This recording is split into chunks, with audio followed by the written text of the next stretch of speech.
Before we get back to the highlights, I had a little Twitter contest tonight to see who could guess the color of my tie correctly. My shout out tonight goes to Erica Bunska, a sophomore at Lake Forest High School. Well done on the blue tie prediction tonight. Thank you for following, and of course, thank you for watching.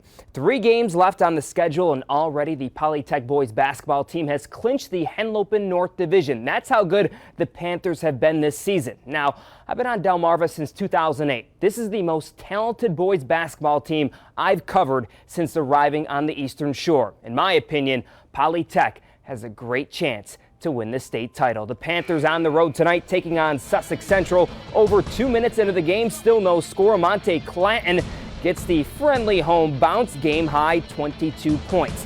Polytech answers. Look at the passing. Tick, tack, and a toe. Timothy Butler buries the open look. The Panthers beginning to take control. Next trip down the court, Gabe Brown driving and dishing to the big man, John Pierce. So tough to stop inside the paint. Team high 14 points.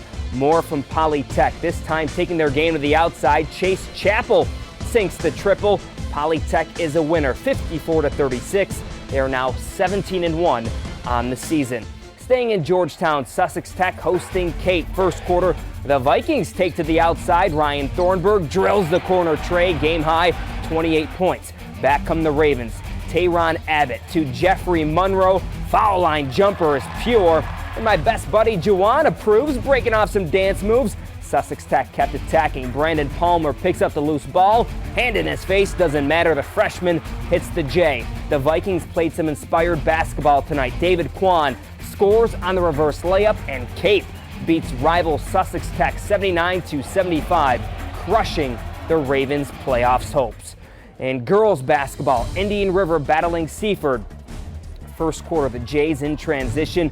Tomaja Whaley driving and scoring. Seaford grabs the early lead. The Jays, known for their fast starts, it continued here. Whaley tickles the twine from behind the arc, 5-0 Seaford.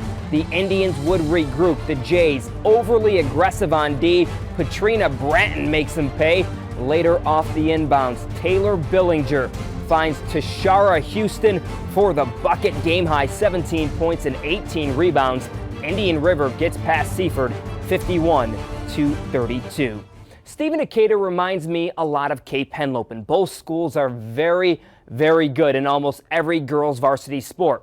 The Seahawks senior class is made up of a strong core of talented young ladies. Decatur already won the Bayside Conference title in girls soccer. Now they have their sights set on a conference championship for basketball. The Seahawks on the road battling Washington.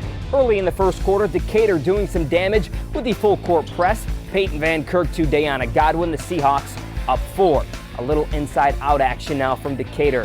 Maya Mumford kicks it out to Marina Jones. Jumper is good. The Seahawks off to a great start. Good defense leads to offense. Godwin the steal, blows by the defender. 2 of her game high 18 points. And hey, Valentine's Day is tomorrow, and Godwin is spreading the love. Mumford on the receiving end.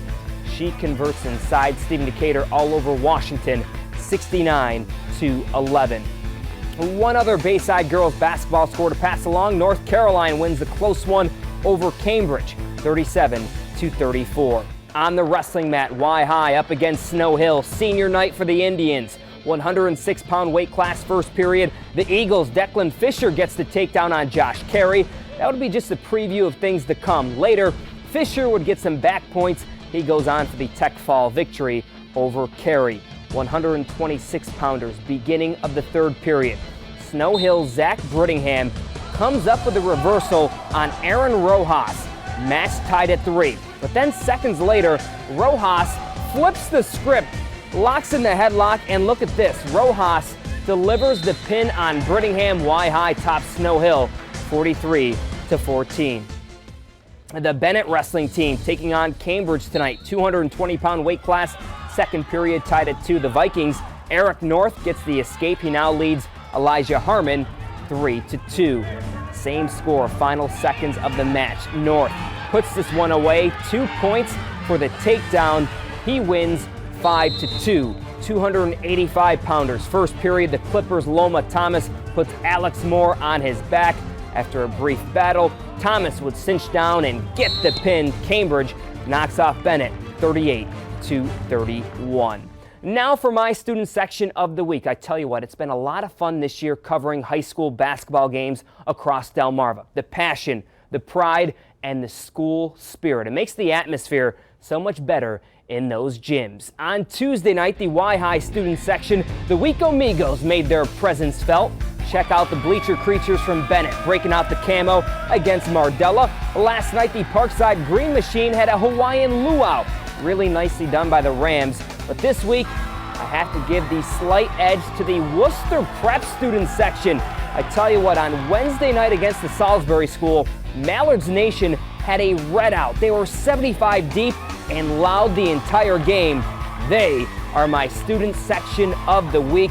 With the playoffs approaching, I hope all the other schools are watching. You have another chance next week to be featured right here on The Final Score. Great job by Worcester Prep. Well, that will do it for this edition of The Final Score. I'm Scott Abraham. The Late Show with David Letterman is next. Guests tonight include Bill Hader and Shaky Graves. And stay right here for WBOC News this morning with Brittany Cooper and Mike Lichniak beginning at 6 a.m. Hey, have a great weekend. Good night, folks.